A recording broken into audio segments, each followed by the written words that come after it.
All right, good evening again.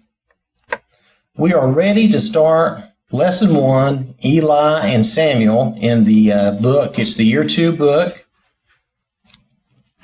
And I've already made this pretty big, so let me know if that's not big enough to read. All right, so we're going to start off with 1 Samuel chapter 1, verses 1 through 28.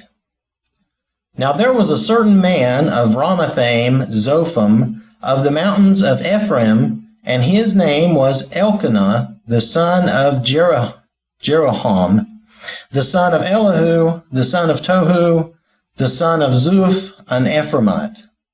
And he had two wives. The name of one was Hannah, and the name of the other Peninnah. Peninnah had children, but Hannah had no children. This man went up from his city yearly to worship and sacrifice to the Lord of hosts in Shiloh. Also the two sons of Eli, Hophni and Phinehas, the priests of the Lord, were there. And whenever the time came for Elkanah to make an offering, he would give portions to Peninnah, his wife, and to all her sons and daughters. But to Hannah he would give a double portion, for he loved Hannah, although the Lord had closed her womb. And her rival also provoked her severely to make her miserable, because the Lord had closed her womb. So it was, year by year, when she went up to the house of the Lord, that she provoked her. Therefore she wept and did not eat. Then Elkanah, her husband, said to her, Hannah, why do you weep? Why do you not eat? And why is your heart grieved? Am I not better to you than 10 sons? So Hannah arose after they had finished eating and drinking in Shiloh. Now Eli the priest was sitting on the seat by the doorpost of the tabernacle of the Lord, and she was in bitterness of soul and prayed to the Lord and wept in anguish.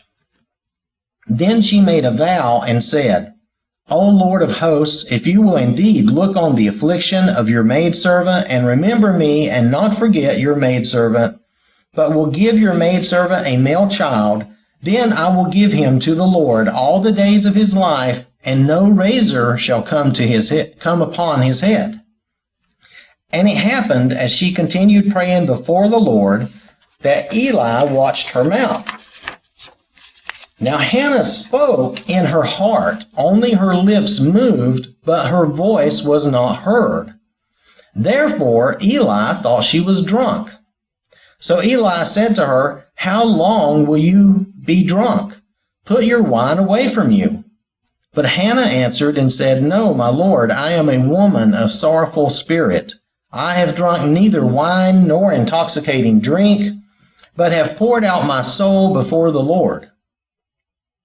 Do not consider your maidservant a wicked woman, for out of the abundance of my complaint and grief I have spoken until now. Then Eli answered and said, Go in peace, and the God of Israel grant your petition which you have asked of him. And she said, Let your maidservant find favor in your sight. So the woman went her way and ate, and her face was no longer sad. Then they rose early in the morning and worshipped before the Lord, and returned and came to their house at Ramah.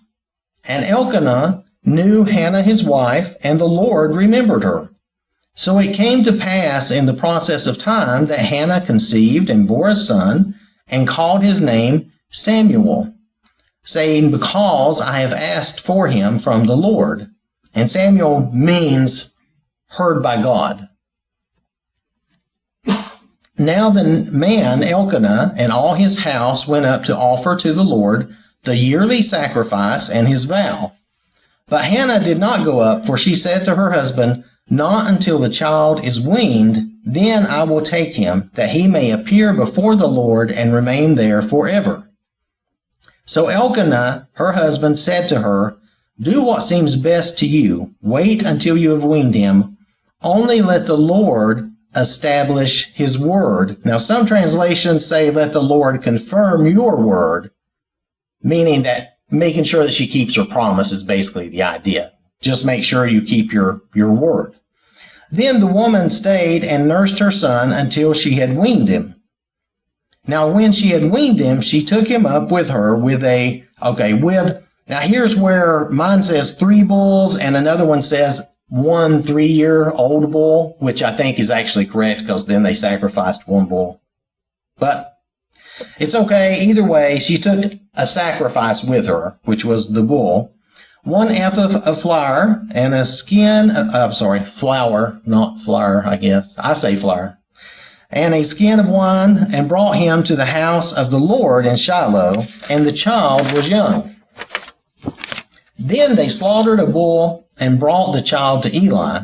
And she said, "O my Lord, as your soul lives, my Lord, I am the woman who stood by you here praying to the Lord. For this child I prayed, and the Lord has granted me my petition, which I asked of him. Therefore I also have lent him to the Lord. As long as he lives, he shall be lent to the Lord." So they worshipped the Lord there. Now where she says lent, other things say granted or given or, that kind of thing, dedicated to the Lord, because that was her agreement when she prayed and asked for a son. So, going all the way back to the beginning, the first question, number 1, even though in a civil sense he was an Ephraimite, they listed that back in verse 1, of what tribe was Elkanah and his son Samuel by birth and descent? And I do have the Chronicles verses if we want to look at those. Does anybody remember right off though?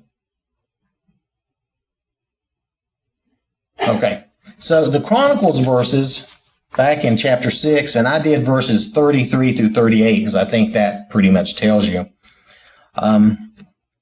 They're listing, well, I'll just tell you, and these are the ones who ministered with their sons of the Kohathites, Kohathites were Heman the singer, and now it's going to give his ancestry, which is the son of Joel, the son of Samuel, the son of Elkanah, and then we're going to go through some more son ofs, and I'm going to kind of bypass that and go down to the son of Levi, the son of Israel. So they were Levites. They were in the tribe of Levi. They were descended from Kohath. That's the name of the son of Levi. Okay. That makes sense because he went to help Eli, who was a priest, and he had to be from the tribe of Levi to help him. It does make sense because he needed to be a priest, didn't he? He needed to be a Levite to be one of the priests, correct? So, yeah. That does make sense. Okay. So, number 2. Describe Elkanah's family. Yeah, just describe Elkanah's family, I guess. What would you say? He had 2 wives. He was a guy with 2 wives and children from one wife and none from the other, right? Okay. So then we get to probably the more important thing. How is this passage a demonstration of the evil consequences of polygamy? So how would you say this caused problems or... Well, we see where Anna was barren and the other lady wasn't, and she held it over her. It made her feel really bad. Right. It did cause contention or strife between the 2. Made me think of Abraham and Sarah and Haggai. Yep. If you go back to them and... Because she had a son and Sarah was not able to conceive for a while. And that's why she gave Haggai to him. And didn't Isaac have the same problem with his wives, where he had 2 wives and one was fruitful right off and the other wasn't, and that was, huh? Jacob. So Isaac didn't have that issue? He had Rebecca. Jacob had Leah. Jacob had Leah and Rachel. Yeah. What I'm getting at is, didn't this problem, every time you had somebody with multiple wives, didn't these same problems keep occurring, is what I was getting at? Leah had children before Rachel did. Right. And then there's some drakes like swans things, story about that. I kind of get lost in this shuffle. Well, I was just, because it seems like every time we see polygamy, one wife is mean to the other. One wife seems to think they have it over the other. And I think it would be the same if it was one woman and multiple men. I think you would still have the same problem. And it just seems to create competition and issues where we wouldn't want any, And we see where in the New Testament, God permitted something, but now he wants all men to repent. In other words, only one wife for one man. Well, yeah. I can't remember. I thought there was an actual verse for that too, maybe more than one verse. But anyway, yes. Solomon had a lot of wives. He did. He was a wise man, but was he really? Well, he had his problems too. He was flawed like I guess the rest of us, because he ended up with wives. And did he have concubines as well as wives? I can't remember, but it seems like he had a lot of issues. 700 wives and 300 concubines. Okay, that boggles my mind. I don't even know what to say to that. That's just... Wow, okay. Maybe his wisdom was that he had so many they couldn't be jealous because he never knew which one he was going to be with. I guess. Wow. Who knows? So, okay. All right, so let's move on to question number 3. Now, why did Elkanah's family go to Shiloh every year?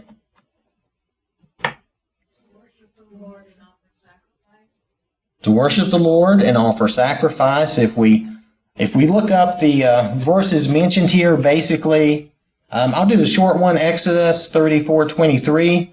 3 times in the year, all your men shall appear before the Lord God of Israel.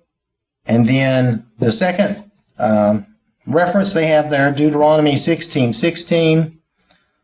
They shall not appear. I'm reading just the last of it. It basically says the same thing. Three times a year, all your males shall appear before the Lord your God in the place which he chooses. And it mentions the Feast of Unleavened Bread, the Feast of Weeks, at the Feast of Tabernacles, and they shall not appear before the Lord empty-handed. So they were going to make sacrifice to the Lord. And this was where the tabernacle was, according to the verse we read earlier.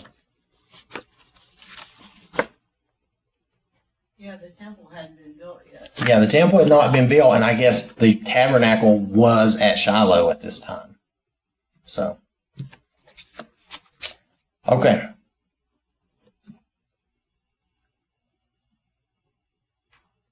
Did anybody have anything else on that? No? Okay. Why was Hannah sad?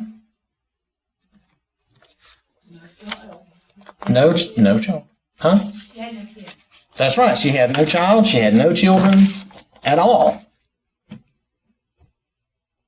And the other woman was not nice to her either. So, I mean, that compounded it, if you want to.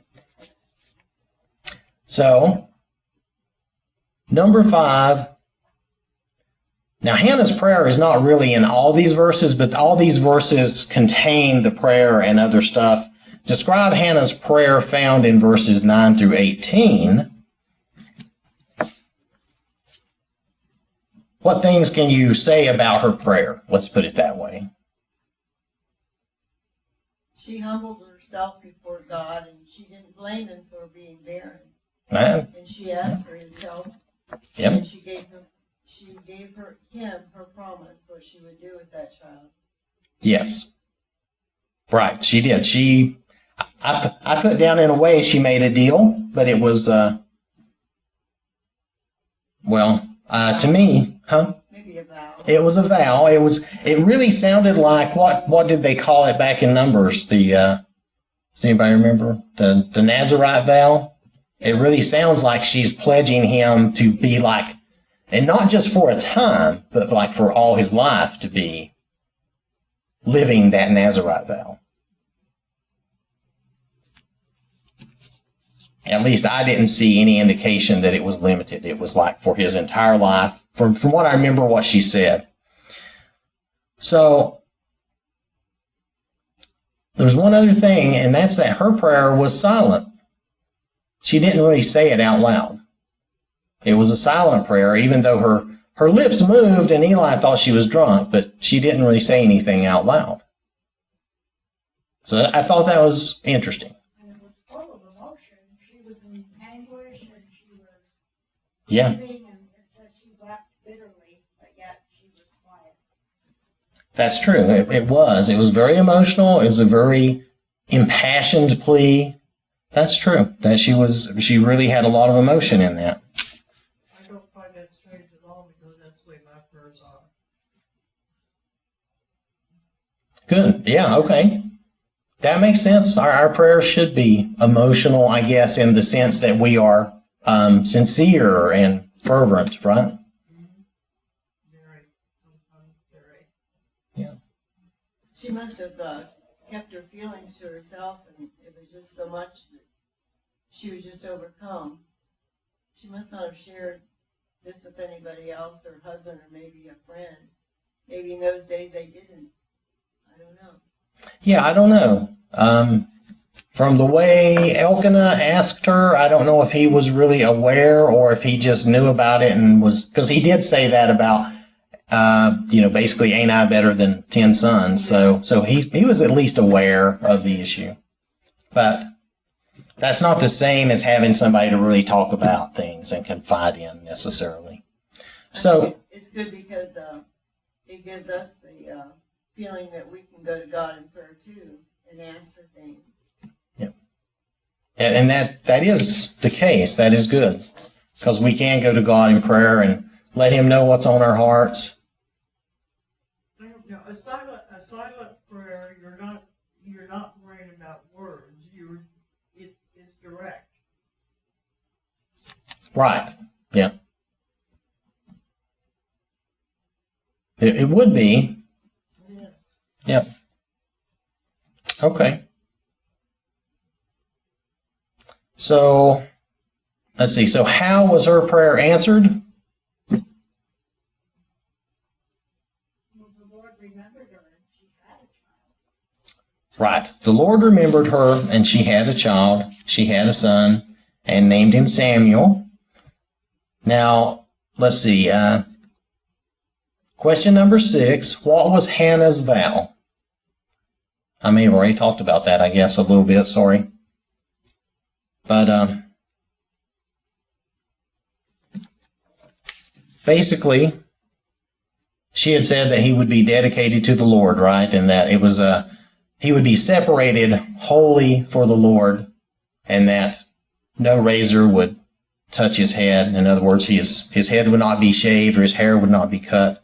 If we look at Numbers chapter 6, verses 1 through 5, that's where the Nazirite, this is basically a little short summary of the Nazirite vow. There's a lot more you can read about it.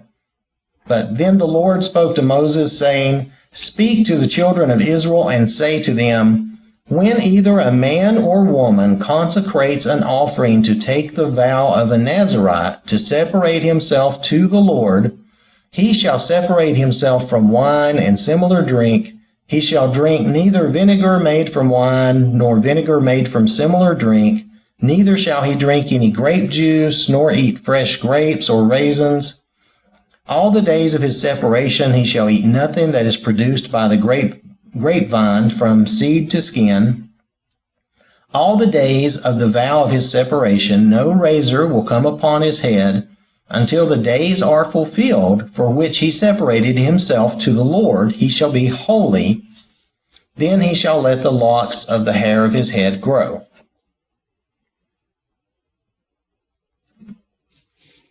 So, and that's just the first 5 verses. There is more that you can read about that. So, and how did she fulfill her vow?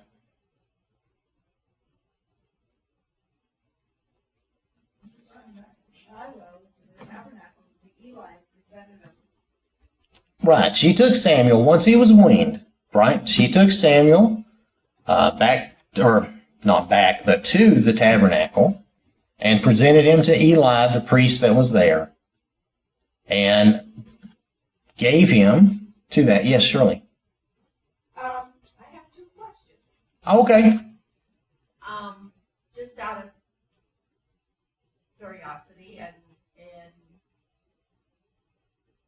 facts. What do they consider being weaned? What age would they be weaned? And also, when Samuel was taken back to the temple, who took care of him? Who would be in charge of him? Well, Because I take it she left him there. That's Yes. how I'm reading it, that she no longer had contact with him. She dedicated him to the Lord. I'm not sure of how long they took to wean back then. Do you have something, Judy? I was just going to say that today it's more likely to be 1 or 2 years old, but it used to be like a long time. He may well have been at least 5. Oh, okay. Yes. Because Oh, go ahead. for one thing, it was part of a way of not getting pregnant, to go ahead and nurse your child. A lot of times it worked that way. Okay. If we Yes. go back to Isaac, Sarah weaned him, and Abraham had a weaning party, and we see that Ishmael, Hagar's child, made fun of Isaac, and I believe it says he was 3.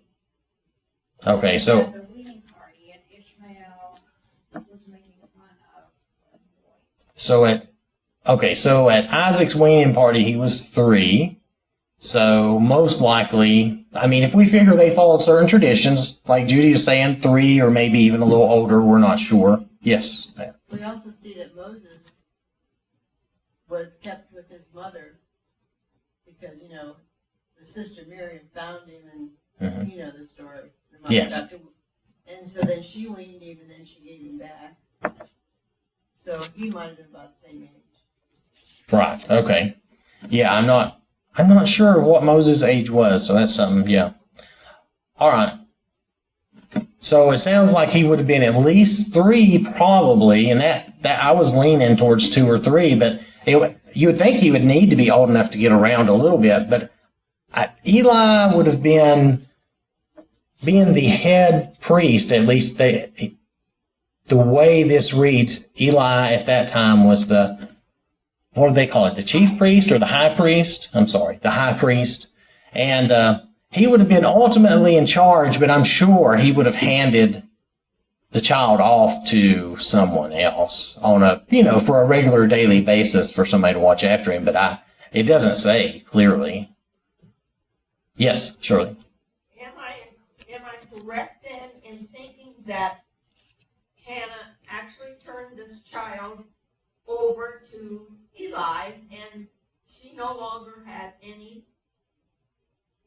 she was no longer the mother of him? I don't know how I want to put it, but she had no contact with him at all. Oh, well, It seems like that is such a young age to leave a child somewhere in someone else's hands. I'm not disputing it. I'm just trying to understand it. right. I'm not disputing this at all. Right. I'm just trying to understand what went on in those days. It doesn't suit what we would do, I know. If you read on, though, she does go back, and we know for certain that she goes back and sees him at times. She makes a coat for him every year. She updates his robe every year because he's growing. So she's giving him a newer or bigger, however you want to think of it, robe every year from the way it reads. He must have really cherished that too. But other than that, yeah, he was dedicated to the Lord's service. So, I mean, and it does talk about him growing up, maturing. Not in a great deal, but it does mention it some, that he's, maturing and growing. And it's because of the vow she made. I mean, if she hadn't have made that vow, that wouldn't even been, but she made that vow. And once you made a vow to the Lord back then, you really had to keep it. I mean, now we get all wishy-washy and just... By 218, it started telling about the mother bringing clothes. Where are you at? Chapter 2, verse 18. If you look at 18 and I guess 19, Samuel ministered before the Lord even as a child, wearing a linen ephod. Moreover, his mother used to make him a little robe and bring it to him year by year when she came up with her husband to offer the yearly sacrifice. It does not really say that she saw him more than once a year. It's possible she did. It's possible that she didn't. I don't. They went 3 times a year, though. The guys had to go 3 times a year, so she would have had at least 3 opportunities. Yes. I wonder in verse 20 if that is implying that the Lord blessed Hannah with more children. Yeah, as you read on, she did have more. She did have more children. I think even in in verse 21, the Lord visited Hannah so that she conceived and bore 3 sons and 2 daughters. So she had more children after that, yeah. Is it possible that Eli's sons, Hophni and Phinehas, that they were married and they had wives, and that perhaps, or any of the other priests or Levites may have sort of cared for him? It's possible that one of the priest's wives could have, even Eli's wife, if she was still alive, because he had sons who were serving as priests as well. So it's quite possible that one of the women there, one of their wives, took care of the child.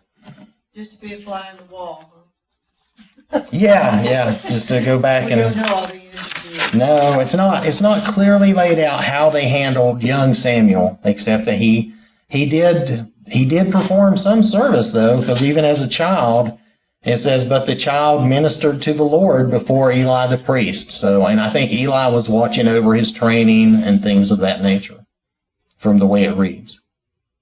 Do you have something, Jim?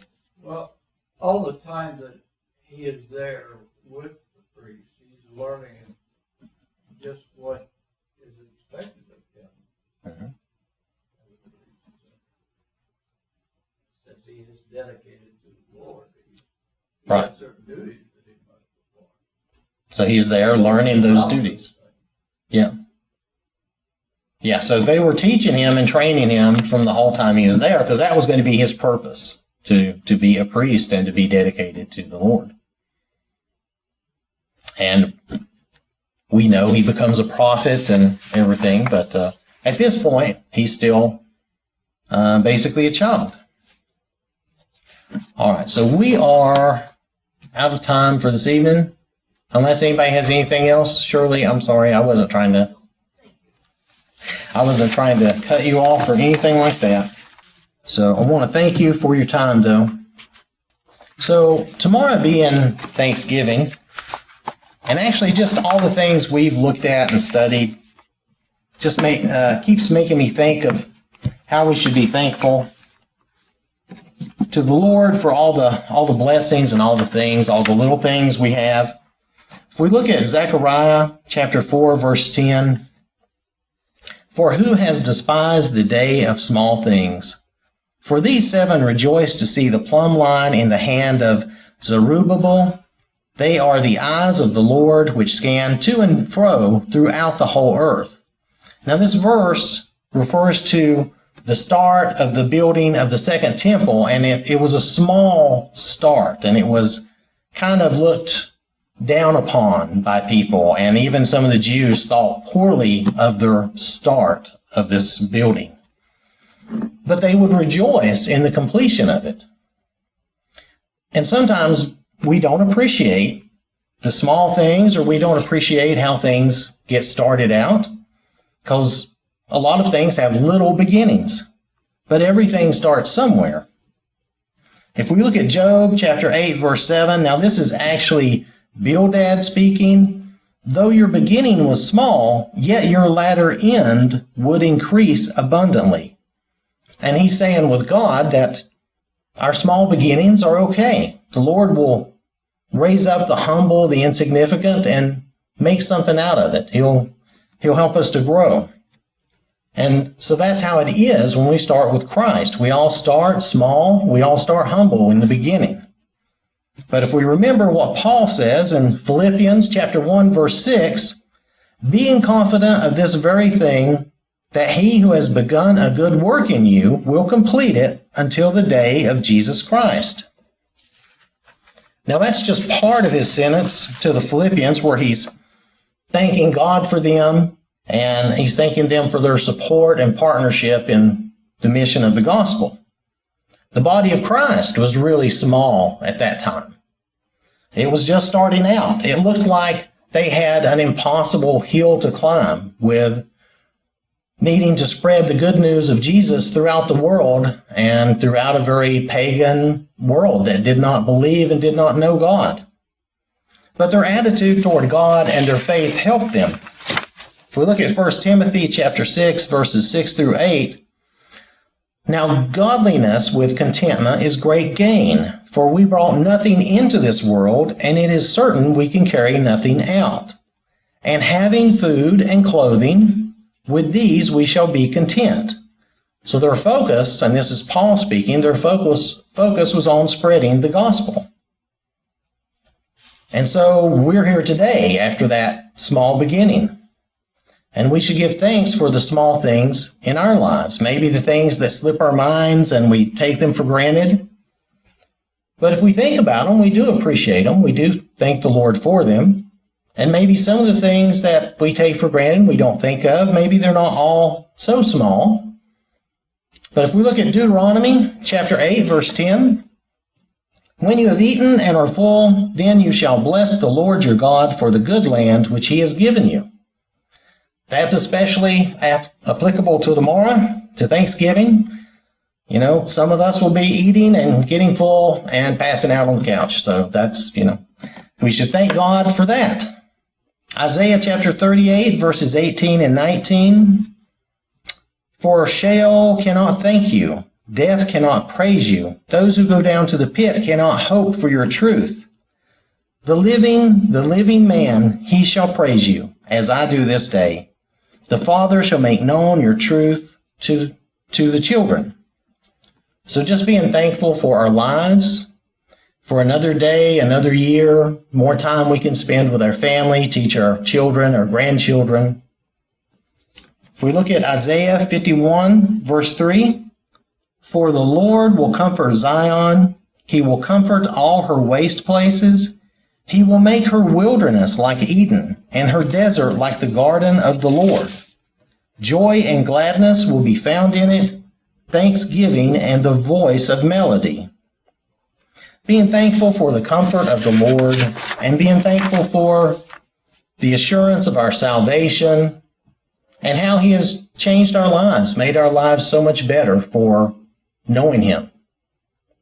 If we look at 1 Thessalonians chapter 5, verses 16 through 18, rejoice always, pray without ceasing, in everything give thanks, for this is the will of God in Christ Jesus for you. And thanks to God, we can rejoice, we can pray, and we can give thanks for everything and in every situation. So if anyone has any need and would like to come forward, please do so while we stand and sing.